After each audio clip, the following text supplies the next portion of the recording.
ও আমার মায়ে বোনেরা, লজ্জা করবেন না মা।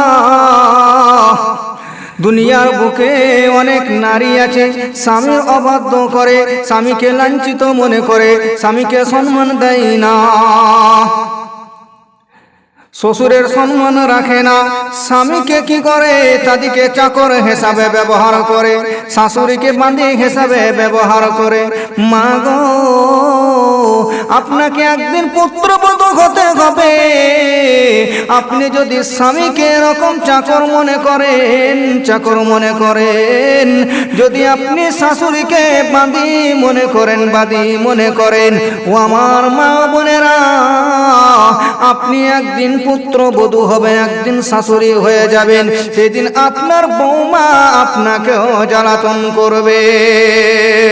মা বোনেরা, জাহিলাতের জামানায় খবর দেখলে পাওয়া যাবে, ইতিহাস খুললে পাওয়া যাবে, নারীদেরকে কি করা হতো, জীবন্ত কবর দিয়ে দেওয়া হতো।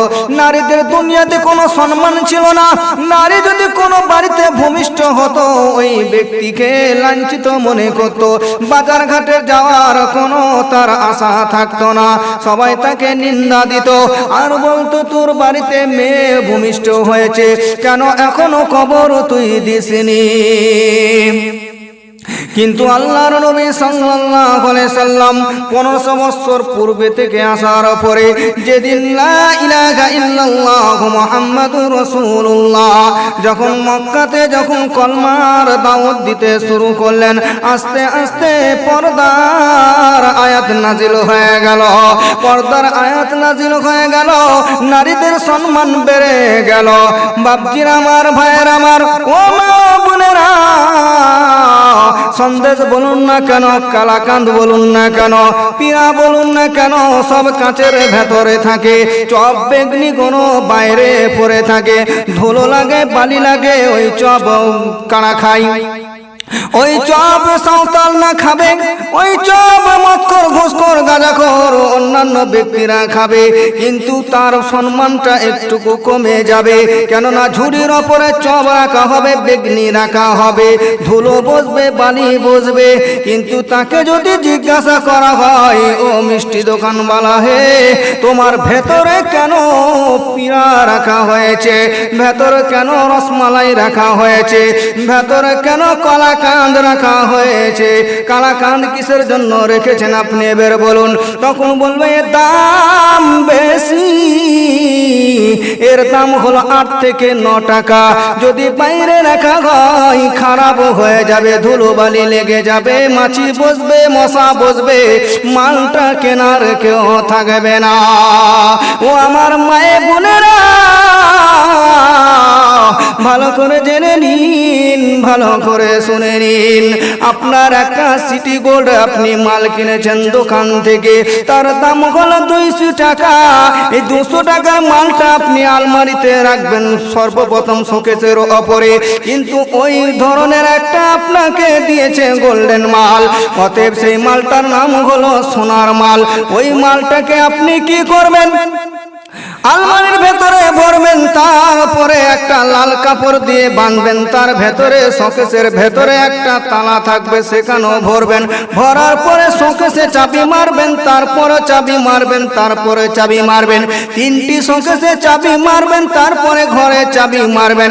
কেন আপনি ভালো করে জানেন, যদি আমার সোনাটা চুরি হয়ে যায়, আপনার দীর্ঘ বিশ্বাস আছে সোনাটা যেন চুরি না হয়।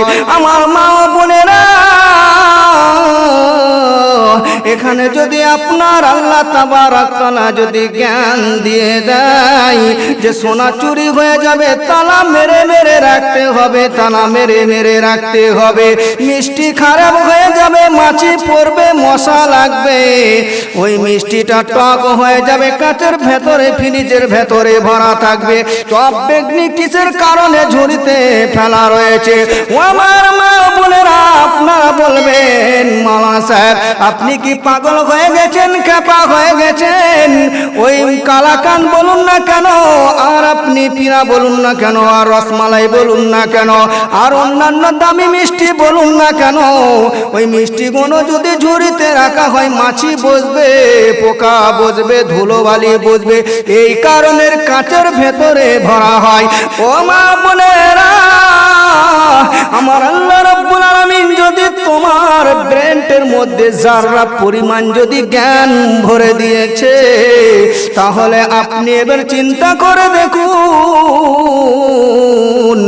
মাথা খুলে কানে দুল নিয়ে, নাকে ফোন নিয়ে, ভ্যানি ব্যাগ বগলে করে টিপে কিসের জন্য বাজারে যাচ্ছেন? তাহলে আপনি চপ বেগনি হয়ে গেলেন। যদি আপনি বোরকা পরিধান করেন, বোরকার ভেতরে আপনাকে চাচি বলবেও না, খালা বলবে না, বুবু বলবে না, আপনাকে চিনতে পারবে না, আপনার শরীর আপন ভাবে থাকবে, আপনাকে কেউ ত্রুটি কথা বলতে পারবে না। কিন্তু মার বোনেরা ভালো করে জেনে নিন, ভালো করে শুনে নিন, সোনার যেরকম সোনা হলো দামি, মা তোমার চুল থেকে নিয়ে নখ পর্যন্ত হলো দামি। আল্লাহর নবী সাল্লাল্লাহু আলাইহি সাল্লাম বলেছেন, মহিলাদের হলাম আমি পিতা। সম্মান দিয়েছেন আল্লাহর নবী। জাহিলাতের জামানায় মহিলাদেরকে জীবন্ত কবর দিয়ে দেওয়া হতো, দয়া লাগতো না, মায়া লাগতো না।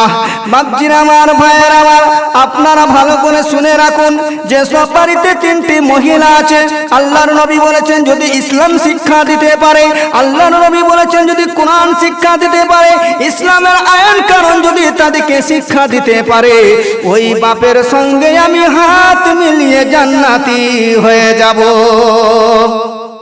বাপজির আমার, ভাইয়ের আমার, কিন্তু দুনিয়ার বুকে আপনি দেখুন, একবার চিন্তা করে, ছেলেকে মেয়েকে মাস্টার বানাবে, প্রফেসর বানাবে, ডক্টর বানাবে, ইঞ্জিনিয়ার বানাবে, ব্যারিস্টার বানাবে, এসি ডিসি এসপি আর্মি সমস্ত দিকে পড়াশোনা করাবে, কিন্তু ফ্রিতে কোরআন পড়াবে না, মক্তবে পাঠাবে না, মাদ্রাসায় ছেলেদিকে কোরআন পড়াবে না। বাপজি আমার, ভাইয়ের আমার, আপনি মাস্টার বানান, ইঞ্জিনিয়ার বানান, ডিসি বানান, ওসি বানান, আর অন্যান্য দুনিয়ার শিক্ষা আপনি দেন, কিন্তু শিক্ষাটা আপনার জমিনে যতদিন পর্যন্ত আপনার ছেলে এবং মেয়ে থাকবে, ততদিন পর্যন্ত সে কাজ করে যাবে। জমিন থেকে যখন বিদায় নিয়ে চলে যাবে, কবরে আর আলো করতে পারবে না। তার আগে আপনাকে করা দরকার আছে, মাস্টার বানাবার আগে কোরআন শিক্ষা দিতে হবে। যদি মাস্টার বানাবার আগে শিক্ষা যদি কোরআন দিতে পারেন, তাহলে আপনার ছেলেটা কোরআন শিক্ষার কারণে কোনদিন ফাঁকি মেরে ছাত্রর কাছে টাকা নিতে পারবে না, পারবে না। আপনি ইঞ্জিনিয়ার বানান, কোরআন শিক্ষা দেন, ইসলামের জ্ঞান শিক্ষা দেন। যদি কোরআন শিক্ষা দিয়েছেন, ইসলামের জ্ঞান শিক্ষা যদি দিয়ে রাখতে পারেন, আপনার ইঞ্জিনিয়ার পড়াবেন, ইঞ্জিনিয়ার ছেলেটা কোনদিন রডের বদলে বাঁশ ভরে পিলার বানাবে না, ডুগলি করতে পারবে না, পারবে না। তাহলে মা বোনেদের জন্য আমি এবার বলি, জাহিলাতের জামানায় দাহেতুল কালবি রাদিয়াল্লাহু তাআলা আনহু নবীর সাহাবী ছিলেন, যে সাহাবীর এত দামি, এত দামি, হযরতে জিবরাইল আলাইহিস সালাতু ওয়াস সালাম কখনো কখনো দাহেতুল কালবি রাদিয়াল্লাহু তাআলা আনহুর সকলে দয়ার নবীর কাছে আসতেন। এত সুন্দর ছিলেন দাহেতুল কালবি। বাপজিরা আমার, ভাইয়েরা আমার, মেয়েদের সম্মান কতটুকু বেশি ছিল, কতটুকু নিচে ছিল, এই হাদিসটির মোতাবেক আপনাদেরকে আমি জানিয়ে দিচ্ছি। দাহেতুল কালবি যখন ঈমান আনলেন, আনার পরে আল্লাহর নবী কি বলছেন, ইয়া রাসূলুল্লাহ, ইয়া হাবিবাল্লাহ, আমার কি সব গুনাহ মাফ হয়ে যেতে পারে? আল্লাহর নবী বললেন, দাহেতুল কালবি, আপনার সব গুনাহ আমার আল্লাহ রাব্বুল আলামিন ক্ষমা করে দিয়েছেন। দাহেতুল কালবি অঝর ঝরে কান্না করতে শুরু করে দিয়েছেন। আল্লাহর নবীকে বলছেন, ইয়া রাসূলুল্লাহ, ইয়া হাবিবাল্লাহ, আমার সব গুনাহ মাফ হয়ে যেতে পারে গো নবী, আমার একটা গুনাহ মাফ হবে না। দয়ার নবী বললেন যে কি এমন অপরাধ করেছো যে তোমার গুনাহ মাফ হবে না? কি এমন অন্যায় কাজ করেছো তুমি, তোমার গুনাহ মাফ হবে না? দয়ার নবী তখন বললেন যে ঠিক আছে, শোনাও কি অপরাধ গুনাহ করেছো তুমি। তখন দাহাতুল কালবি অঝোর ঝরে কান্না করছেন, বলছেন, ইয়া রাসূলুল্লাহ, ইয়া হাবিবাল্লাহ, আমার একটা কন্যা ছিল, তার নাম ছিল, বড় আদরের সঙ্গে তার মা রেখেছিল জামিলা সুন্দরী। ইয়া রাসূলুল্লাহ, ইয়া হাবিবাল্লাহ, আমি যখন সফরে যখন বেরিয়ে গেলাম, আমি বলে গিয়েছিলাম আমার স্ত্রীকে যে যদি পুত্র সন্তান হয় তাহলে তুমি লালন পালন করবে, আর যদি মেয়ে সন্তান হয় তাহলে তুমি তাকে কি করবে, জিয়ন্ত কবর দিয়ে দিবে। আল্লাহর নবী সাল্লাল্লাহু আলাইহি সাল্লাম শুনছেন। দাহাতুল কালবি রাদিয়াল্লাহু তাআলা আনহু বলছেন, ইয়া রাসূলুল্লাহ, ইয়া হাবিবাল্লাহ, 4 বছর সফরে আমি চলে গেলাম, মেয়েটা ভূমিষ্ঠ হয়েছে, মেয়েটার নাম আদর করে তার মা রেখেছে জামিলা সুন্দরী। ইয়া রাসূলুল্লাহ, ইয়া হাবিবাল্লাহ, নবী গো, আমি যখন সফর থেকে বাড়ি ফিরলাম, দেখলাম ওই মেয়েটা গুরগুর গুরগুর করে ছুটে বেড়াচ্ছে, বেড়ানোর পরে আমার কোলে চেপে গেছে। আমি বললাম, এই মেয়েটা কার? আমার স্ত্রী বলল, এটা হলো জামিলা সুন্দরী, এটা হলো আপনার মেয়ে। আমার মাথা গরম, মেয়েটাকে কিসের কারণে কবর দেওয়া হয়নি, কিসের কারণে জিন্দ কবর দেওয়া হয়নি? ইয়া রাসূলুল্লাহ, ইয়া হাবিবাল্লাহ, আমার স্ত্রী বলতে লাগলো, দায়াতুল কালবি হে, আল্লাহ আপনাকে যেরকম সুদর্শন বানিয়েছে, আপনার মেয়েকে আমার আল্লাহ রাব্বুল আলামিন ওই রূপ সুদর্শন বানিয়েছে। বড় আদরে নাম রেখেছি জামিলা সুন্দরী। ইয়া রাসূলুল্লাহ, ইয়া হাবিবাল্লাহ, রাত্রে যখন আমার স্ত্রীর কাছে যখন আমি ঘুমিয়ে পড়েছি, বাচ্চাটা একবার আম্মু বলে একবার ওদিকে যায়, একবার আম্মু বলে আবার একবার আব্বু বলে আমার দিকে আসে, এরকম ভাবে সারা রাত কেটে যায়। আমি মনে মনে পরিকল্পনা করতে লাগলাম, এই মেয়েটাকে কেমন ভাবে জিয়ন্ত কবর দেওয়া যায়।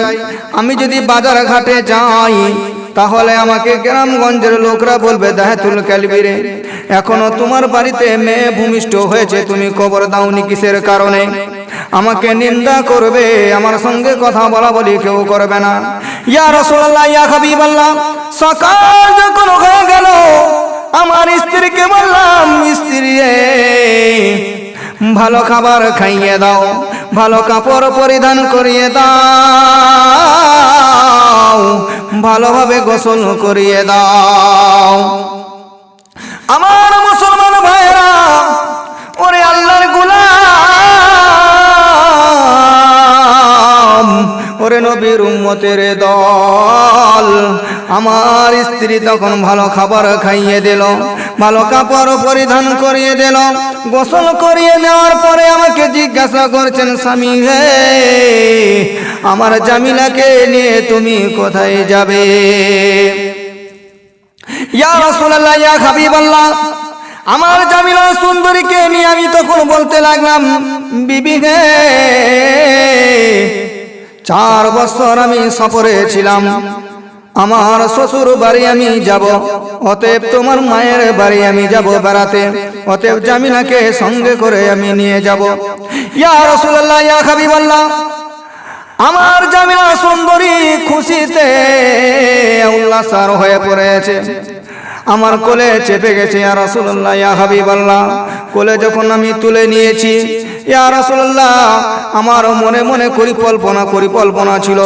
রাত্রে বেলায় যখন আমি পরিকল্পনা করে নিয়েছিলাম যে মেয়েটাকে আমাকে জিন্দো কবর দিতে হবে। ইয়া রাসূলুল্লাহ, ইয়া হাবিবাল্লাহ, যখন আমি পথ অতিক্রম করি গো ইয়া নবী, যখন পথ অতিক্রম করতে শুরু করি, আমার জামিলা বললেন, আব্বাজান,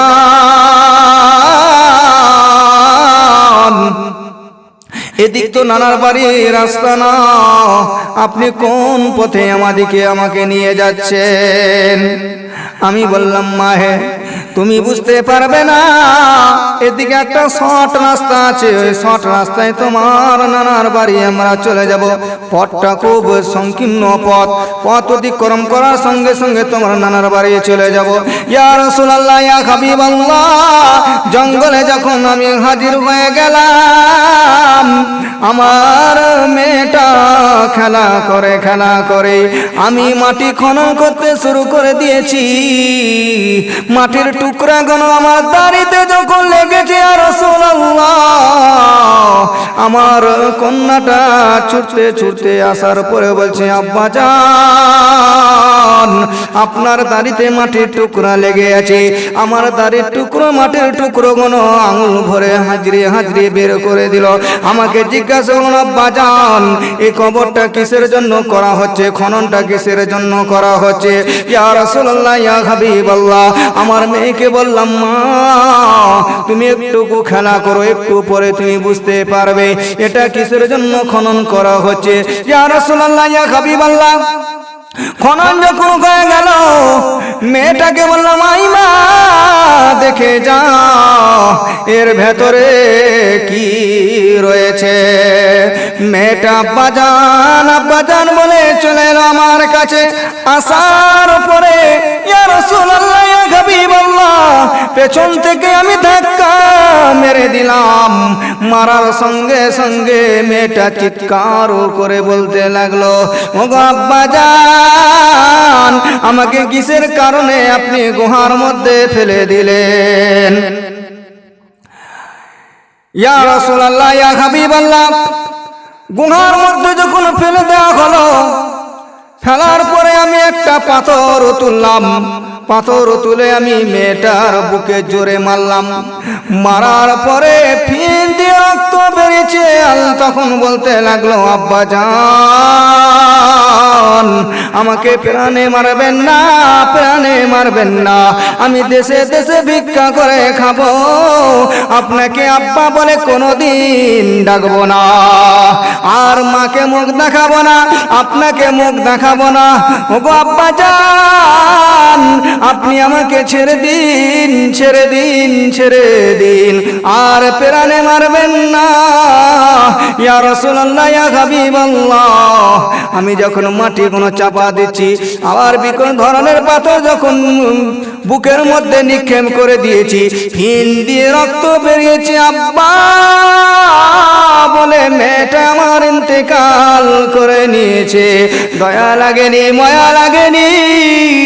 ইয়া রাসূলুল্লাহ, ইয়া হাবিবাল্লাহ, চতুর্দিক থেকে মাটি গুলো আমি যখন চাপা দিয়ে দিলাম, দেওয়ার পরে বাড়ি এলাম। আসার পরে আমার স্ত্রী বলছে, ওগো স্বামী, আপনি বাড়ি প্রবেশ করলেন, আমার জামিলা সুন্দরী কই? ইয়া রাসূলুল্লাহ, ইয়া হাবিবাল্লাহ, আমি বললাম, তোমার জামিলার কোনদিন বাড়ি আসবে না। আমার স্ত্রী পায়রার মতো ঝাপট মারতে শুরু করেছে গো নবী, কান্নাই পড়ে আছে। বলছেন, ওগো স্বামী, আমার জামিলাকে বলতাম তোমার আব্বু আসবে, তোমাকে কোলে নেবে, তোমাকে নিজের হাতে খাবার খাওয়াবে, আমি কত গর্ব করতাম। আপনি যে আজরাইল হয়ে বাড়ি ফিরবেন আমি জানতাম না। আপনি আমাকে বলেছেন তাকে নানির বাড়ি নিয়ে যাব। আমি যদি জানতাম তাহলে আপনার সঙ্গে আমার জামিলাকে পাঠাতাম না। আমার মুসলমান ভাইরা, ওরে আল্লাহর গোলাম, ওরে নবীর উম্মতের দল। আল্লাহর নবীকে ঘটনাগুলো সম্পূর্ণ বললেন, বলার পরে দয়ার নবী দাড়ি মোবারক পর্যন্ত ভিজে গেল। আল্লাহর নবী বললেন, কেমন ভাবে নিজের মেয়েকে জিন্দা কবর দিতে পারে?